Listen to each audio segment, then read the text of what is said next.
Due to some violent content, parental discretion is advised. In the year 247, in the Age of Judges, Vartan was summoned home after the death of his father. Upon his return, Vartan discovered something evil festering beneath the city of Eterno. With the help of some very unlikely allies, Vartan works to uncover the mysteries of his hometown and put an end to the nightmares that plague his people. Welcome to Ethereal Embrace. Hey, that's me, Vartan. Oh, man. I just rode that sucker to the ground. Man, I hope somebody saw that. That was really cool.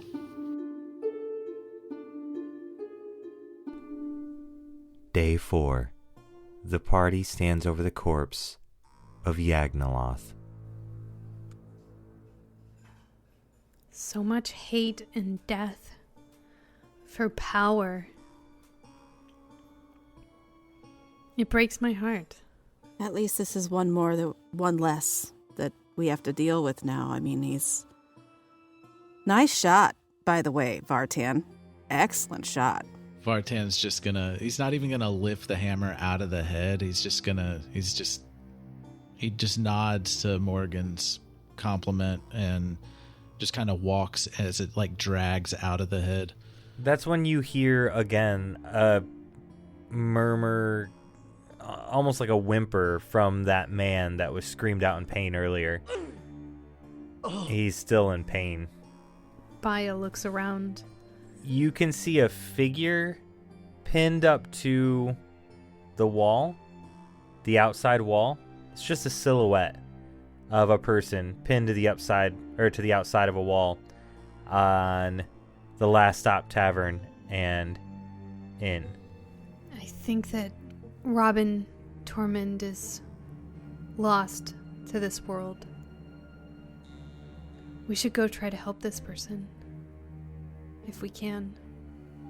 Yeah, I agree. And Morgan's going to start running in that direction. All right. So you run that direction. As you get closer to the last stop, you see that it is Cody. He has been tossed up against the wall. His feet are about 4 feet off the wall, or off the ground, on the outside wall of his house. And Susan's spear is sticking out of his back. And he's pinned face first to his own building with the spear through his back, holding him there. So he's trying to reach back behind him to yank the spear out that's pinning him against the wall, but he cannot. I'm going to summon the spear. You cannot. Oh. Well, then I'm going to think about it, but it doesn't happen. While he's thinking about it, Baya is running with his body towards it and just pulling it out. There you go. And Morgan's kind of trying to steady him so he doesn't just fall when he has nothing supporting him anymore. Okay. Yeah, so Baya, you kind of lift him up by the legs. Vartan and Morgan, you lift him up by the legs. Baya and Vartan, you collectively pull the spear out of his back, and Cody falls down to the ground, and you can see his chest and his body and his wounds start to repair themselves and heal the damage that was done. But you again have Susan's spear, and Susan is nowhere to be found. Cody, what happened? I confronted Susan. I saw her running away from the warehouse, so I came to talk to her to figure out what was going on. When I tried to stop her, she threw me up against the wall and then chucked her spear at me. She didn't even have her spear when we started talking. She must have summoned it back to her. She's got that ability. But it pinned me up there, and then she left. She teleported away. How did she know that her spear was in this realm? We can sense where our core items are.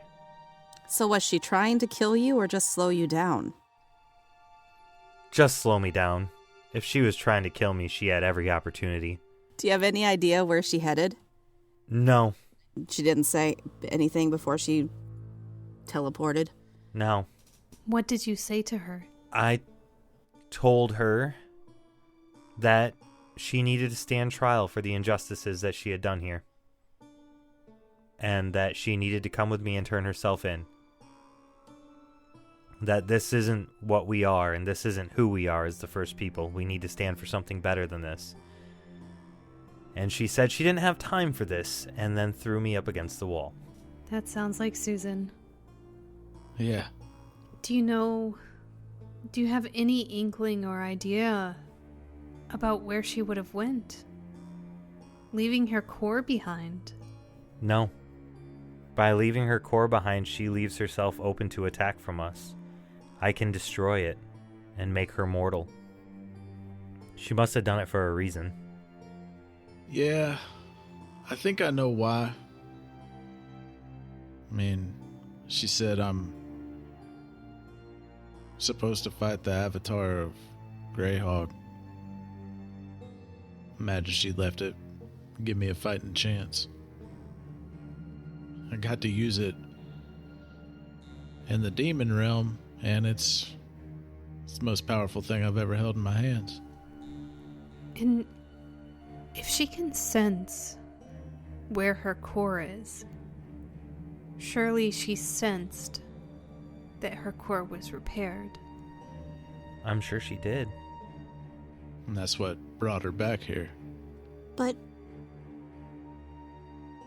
leaving it behind just doesn't make sense with what she's trying to accomplish. I mean, I'm sure she wants to protect you, Vartan, that's no question, and it is a powerful weapon. But she had intentions with it. She intended to close the portal forever. Does she not still need it for that purpose? Do you want to go look at the portal? Yeah, I think we need to, or at least inspect the runes. She said you were supposed to face off against the avatar of Greyhawk. Did she say anything else? Did she tell you if you had a title? I don't know anything about that. The lost one, the stable one, Oh, the broken one. okay, that does sound familiar. Where have I heard that before? Typically those who face off against Greyhawk are one of those titles. She didn't give you a title? Yeah, I don't have any clue on that. I don't remember her saying or giving me a title. Well, typically there are supposed to be 3 of you. I guess we can take a look around. Some of the first people have the ability to sense which one of the roles is filled by which person. Susan had that sense. I can see if maybe an old friend might be able to come out and figure that out for us, but that will take a while. Let's figure out this portal thing first. Yeah, I agree. Definitely. Just then, Magno comes running back. She was one of the people helping put out the fire. She comes running around the corner. Cody, are you okay? He's like, yes, I'm fine. I need you to put together a letter. Address it to Abigail. Ask her if she can come to Eterno. I need her help with something. And Magno says, okay, I'll take care of it. And heads inside. We should probably head to the portal. Cody says, do you have another magic stone? We've used it up for the day. And we blocked the path to crawl in. The only way I know how to get in there is from the sewer. Maybe we could go see Emery and get one of those mold earth things and open the cave back up. Yeah, if she's prepared anymore. I imagine with death, she's preparing them to bury folks. She had mentioned she was working on additional ones still. So, Okay. all right. So we'll fast forward this along. You make it to Emery's. She's not there, but the door is open, and you know where she kept them from the last time that she gave you some. So you quickly grab 2 more mold earths and make your way the whole 1-hour trek back out to the cave. Do we have enough to walk through it instead of crawling? With the mold earth? Yeah, so the part that you closed, you closed the part where you had to crawl through because that was the easiest thing to close up. So yeah, you could use mold earth to, you could use both scrolls to make that fully walkable the entire distance instead of closing it up. That makes more sense right now. Yeah. Yeah, we put comfort. It's a... All right, so you open it up and you make your way into the portal room. And again, give me an Arcana check, and Baya, you get it with advantage. And while you guys are rolling, Cody says, the portal is still here, but the runes have changed. 10. Well, I got a 6. 11. So he finishes and says, the runes on the floor here, they're different. They lead somewhere different. I think we're clear of this connecting to the demonic realm, but I don't know where it connects to now. I think whatever Susan did disrupt the magic connection between here and the Nine Hells, but it put something else in its place. Maybe her magic wasn't strong enough to dissolve it completely. Yeah, she didn't have Brass Cane as the sacrifice because he's a descendant of a first one. Who did she kill then? Dove Bree. And Greystone. I'm sorry for your losses. Yeah, well. It's a loss to the entire town. Yeah, I'm sure Timorin's gonna want to have some serious conversations with you about what happens next. Yeah, imagine so. I don't even know if the doves know yet. Back in the warehouse, there were additions to the runes that spelled out the word corruption. Is that what we're seeing here? The corruption definitely could have played a role in this. If the corruption around the town was designed to weaken the magic barrier, that would have dissolved somewhat where this portal went to and disconnected it from the Nine Hells. But the workings of this portal, I don't understand how it's designed and why it redirected to someplace else. I can't see where this place is. Well, we have really one choice.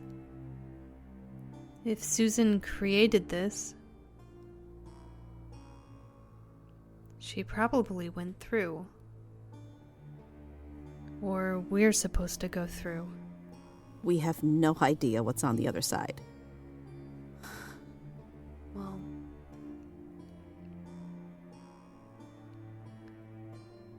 she left destruction and corruption in her wake here.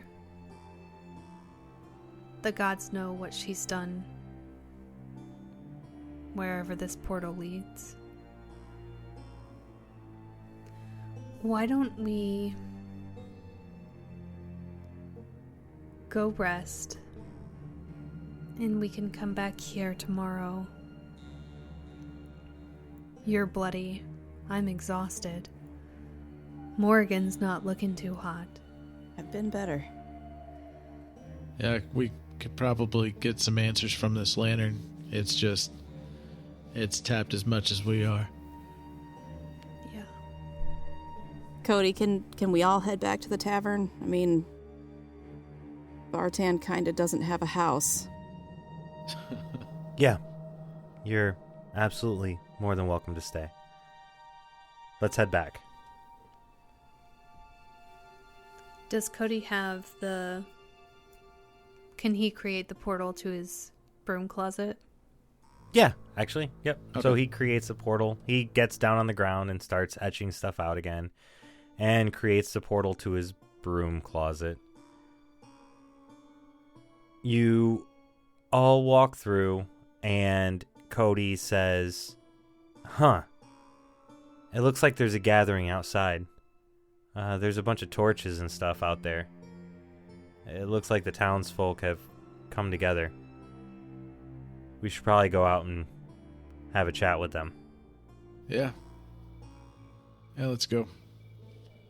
So you leave the tavern and the inn, and you walk outside, and as far as you can tell, the whole town has grouped together. The remaining doves are there, Brass Cane and Talmika are there, Emery's there. There are a couple of bodies laid out on makeshift stretchers with tarps and blankets over them. You assume to be Greystone, Dovebury, just, Robin Tormund, the people who have been killed during the night's tragedies. And you see the bodies are kind of surrounded by the townfolk, and they're all holding torches, not in a mob fashion, but just in a frightened, they want answers fashion. Baya walks out and says, "People of Eterno, we've suffered great losses today. This has been a trying time for this city, and I know you want answers. Let's lay these people to rest, and I promise you, with all of my love, that you will get the answers, and you will be safe." She asked Timorin and Brasscane to come over to her. "Timorin, will you take care of laying these citizens to rest? Brasscane, can you say something?"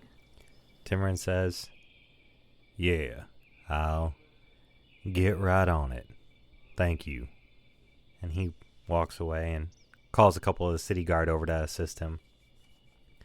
And Brasscane says, "I don't know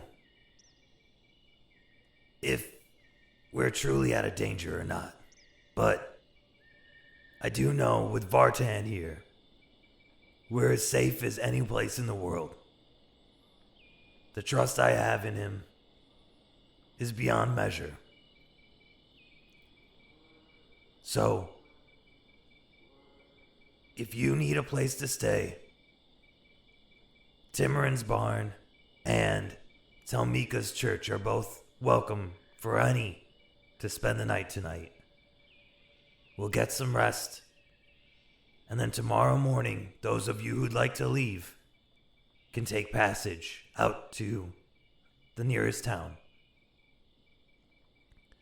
We'll give it a week to make sure the danger is gone, and then we'll send for you to come home. But if you're going to travel, you need your rest. The gods know I need my rest. So, please, put out your torches and find a place to lay your head." And the group starts to head to their places for the evening. Many go with Talmika to the church, which she wasn't super comfortable staying there alone, but now that she has a crowd of people she feels like she's taken care of, kind of puts her back in her natural habitat of caring for people rather than dwelling in fear. Yeah. Brasscane, who's still recovering from poison, makes his way with her, but he's helping children, the few children from Eternal make their way over to Timorin's barn. And yeah, the group eventually disappears out into the night and heads back to their places. Timorin, can we set up a time and some, I guess, memorials for these three? I'll work with the city guard here tonight. We'll get something set up for bright and early in the morning. I think Emery has some more of those grave-digging scrolls that you lent me the other day. Maybe we can use some of those, and maybe we can lay these good folk to rest before the townsfolk head out tomorrow. Give a little bit of closure before people start their travels. Baya pulls Timorin into a big, long hug. Oh, all right then.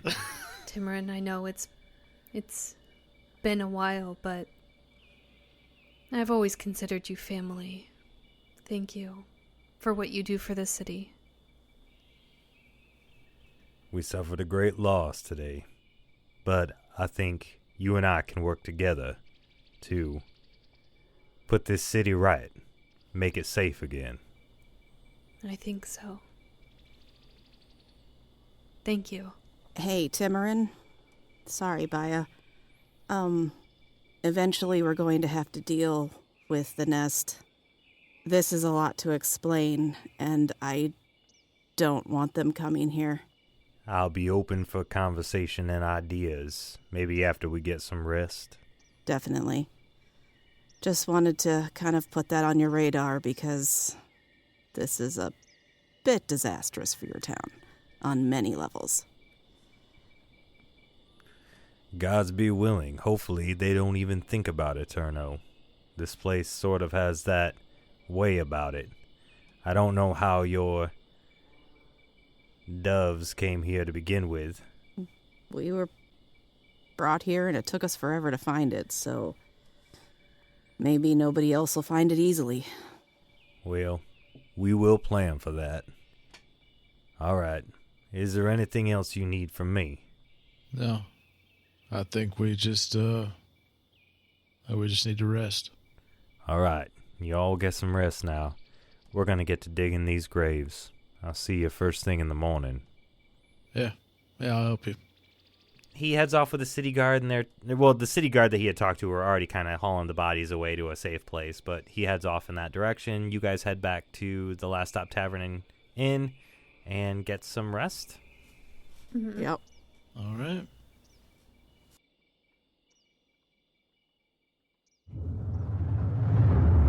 Our heroes will be right back after these messages.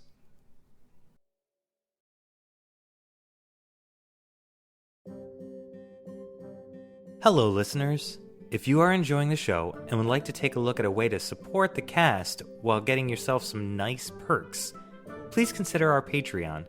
We offer ad-free listening as well as this entire season if you select the binge tier or higher on our Patreon.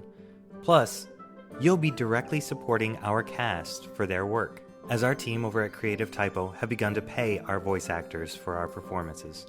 So check out our Patreon at patreon.com/Creative Typo. I would also like to give a big shout out to our executive producer from Patreon, Nick Mead. Thank you, Mead. We truly appreciate your support. Now, back to the town of Eterno.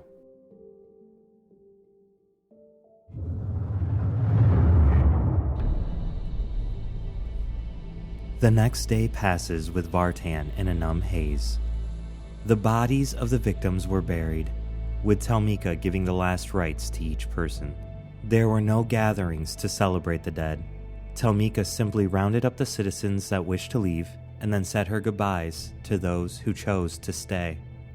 Vartan met with several people throughout the day, but he could not recall any details from those conversations. The important decisions would come later. For now, he simply needed to rest. He stands in the ruins of his family home and watches the sunset. Moragan stands quietly next to the giant furbog. If her detective novels have taught her anything, it's that there is a time for dialogue and there is a time for self-reflection.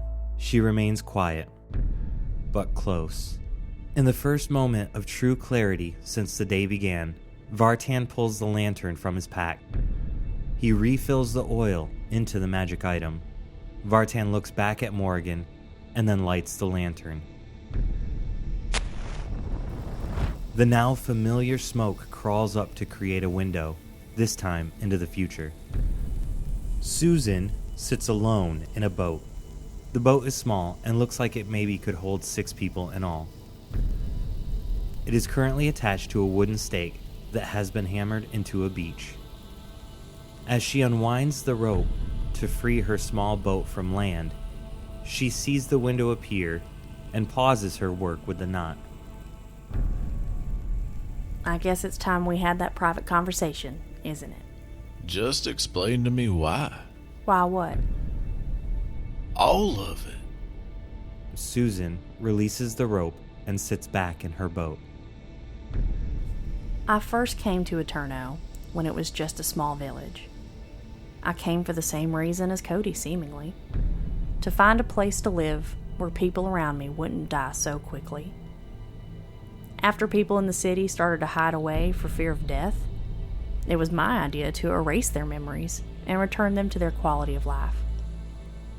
I showed Emery how to complete this process, and then I was the first to undergo that erasing. I didn't think that through, because when I erased my mind, I forgot who I truly was. I am one of the first people, and that carries with it a weight. You see, I swore I never would have a child, because I never wanted to burden my child with the task of facing the avatar of Greyhawk.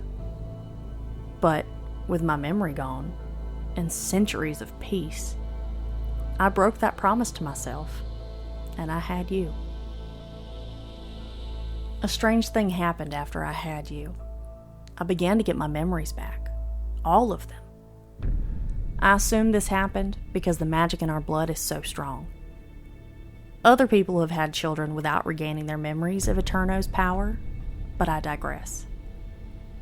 After you were born, it was easy for me to run the ritual and identify you as one of the chosen, the broken one. I then sought out the other 2. That was when I decided to leave the city and leave you. Before I left, I attempted to close the portal. I went into the portal and attempted to close it from the other side. I broke my spear to complete the ritual and then stepped back through the portal as it closed. I thought that would be the last of it, and you would be free. I was wrong. So for years, I prepared the children of the dead gods to come back into Eterno and corrupt the magic of the city, and the magic powering the portal would dissolve. You saw how successful that attempt was. I was able to complete the ritual and corrupt the magic, but I'm not certain if it will be enough to close the portal entirely. Only time will tell. We looked at the runes. Cody said that the runes are changed now. They will not lead to the 9 hells anymore. Where will they lead? I could not say for certain. They could lead to any of the other 12 connecting universes.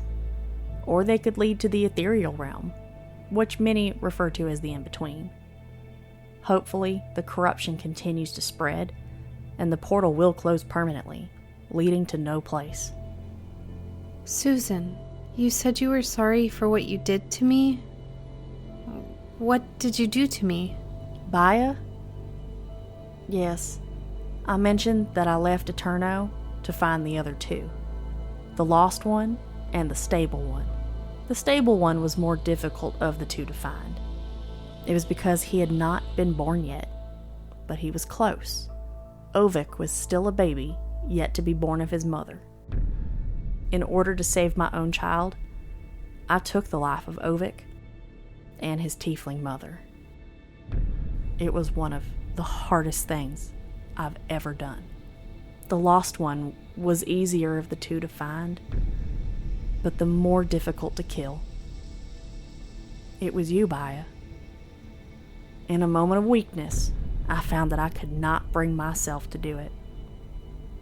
I could not kill you. So I sent an assassin, a traveling woman that was supposed to dispatch you in a respectful and pain-free manner. She took much longer than she had agreed to, and I do not know exactly why, but eventually the job was done. I didn't know that your soul would somehow connect to Vartan's. I don't know how you're still here, or how Ovik remained for that matter. I now see that there is no stopping the calling for you three to face the Avatar Greyhawk. Again, I was wrong, and I am sorry. And what of this spear? Why did you leave it? Cody says you could have easily killed him, but you chose to leave it here. You'll need the spear as a conduit when you face the Avatar of Greyhawk.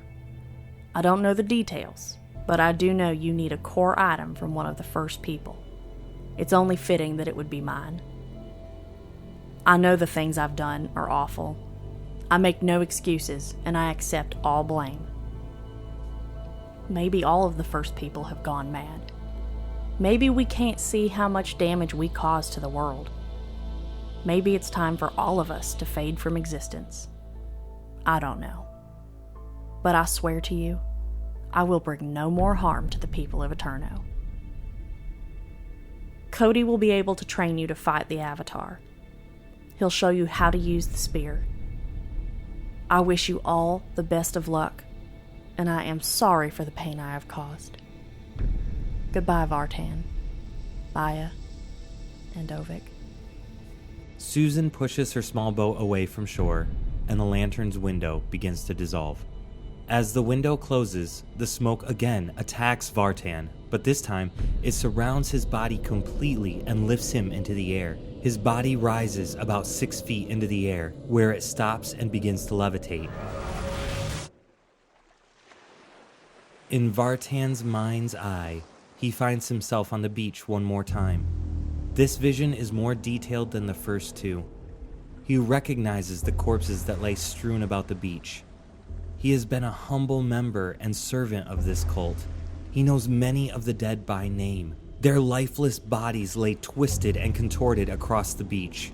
Runes drawn in blood are scattered among the corpses, drawn on the beach, on stones, and sometimes even on the bodies themselves.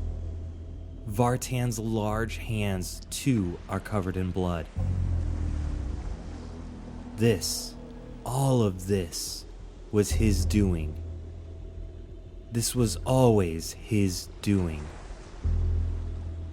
Sounds from the waters ahead draw Vartan's attention. The enormous creature rising from the water strikes immediate fear into Vartan's mind. He fights back against the madness, but falls to his knees as the creature continues to rise, towering over the beach. The scaly arms of the creature reach out toward land. Water drips from the creature's webbed hands as the claws extend over the corpses. Long, narrow wings stretch outward to blot out the sun, casting an enormous shadow across the beach and Vartan. Its voice rang out from every direction, but does not originate from the creature's octopus-like head. Vartan, son of Susan, Mantle of Rillier, your service has proven your fate, just as your blood has proven your worthiness. To you, I bestow my boon. Rise, Avatar of Cthulhu, take your place among my children in servitude. Fulfill your destiny. Kill the Avatar of Greyhawk.